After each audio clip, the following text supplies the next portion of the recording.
అండి welcome to my channel Noor recipes. ఈరోజు మనం ఫ్రెంచ్ టోస్ట్ ఎలా తయారు చేయాలో చూద్దాం.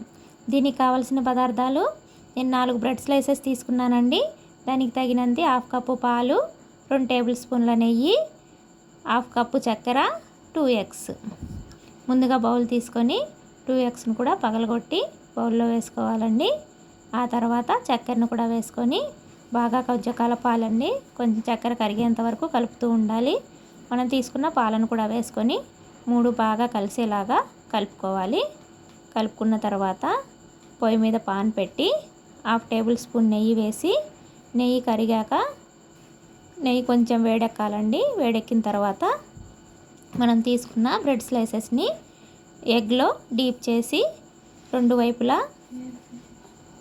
పాన్లో వేసుకోవాలి. మరో స్లైసెస్ కూడా అలాగే వేసుకోవాలండి. వేసుకొని కొంచెం ఎర్రగా కాల్చుకోవాలి. మరీ నల్లగా కాకుండా కొంచెం మీడియం ఎర్రగా కాల్చుకొని తిప్పి వేసుకోవాలండి. ఇది చాలా టేస్టీగా ఉంటుంది. సింపుల్ ప్రాసెస్ కూడా. పిల్లలు చాలా ఇష్టంగా తింటారు. స్నాక్స్లో అయినా పెట్టచ్చు, టిఫిన్ లాగా అయినా పెట్టచ్చు. ఒకసారి ట్రై చేసి చూడండి, చాలా బాగుంటుంది. ఆ తర్వాత బాగా కాలిన తర్వాత 2 వైపులా ప్లేట్లోకి తీసుకుంటే ఎంతో రుచికరమైన ఫ్రెంచ్ టోస్ట్ తయారవుతుందండి. మీకు కనుక నచ్చినట్లయితే please like and share and subscribe. Thank you.